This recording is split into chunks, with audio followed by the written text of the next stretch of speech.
Hello and welcome to the Croakey Health Media Weekly Update.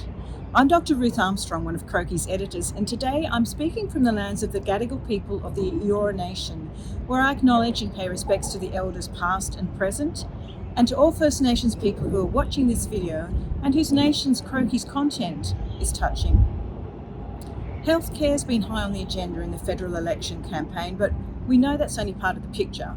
When it comes to the broader determinants of health, our political leaders have had less to say. In one article up at Croakey this week, Alison Barrett reports on the less than glowing findings of the Public Health Association's election policy scorecard for some of these broader issues. The article also includes responses from Indigenous bodies to the Coalition's plans to audit government spending on Aboriginal and Torres Strait Islander programs and reset the Closing the Gap agenda. And where's the political leadership on climate and health? In the Bulletin's lead story, Jason Staines reports on last week's Croakey Live webinar, in which all the panellists were unanimous. Climate and health matters are being sidelined in the national conversation with devastating consequences. Inspiring leadership might not be found in tightly managed political debates, but it often is found among communities, including communities of practice. The panellists on the climate webinar are good examples of this. Consider also the following contributions to Croakey this week. Dr. Robin Littlewood writes persuasively about the need to create pathways for women, especially those from diverse backgrounds, to rise into leadership positions for the sake of all of our health.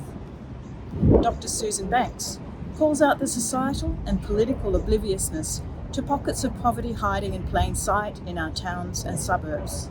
And Dr. Lewis Peachy applies his laser vision to child poverty, which he writes shames and diminishes us all. With poverty and housing insecurity often omitted from the politicised cost of living conversations, Alison Barrett shares insights from those who lead homelessness, housing and social services organisations. And Mari McInerney highlights a true leader who spoke at a recent conference. What would happen, Daniel Johnson asks, if consumers were enabled to lead the way in developing cancer care instead of being consulted after the fact?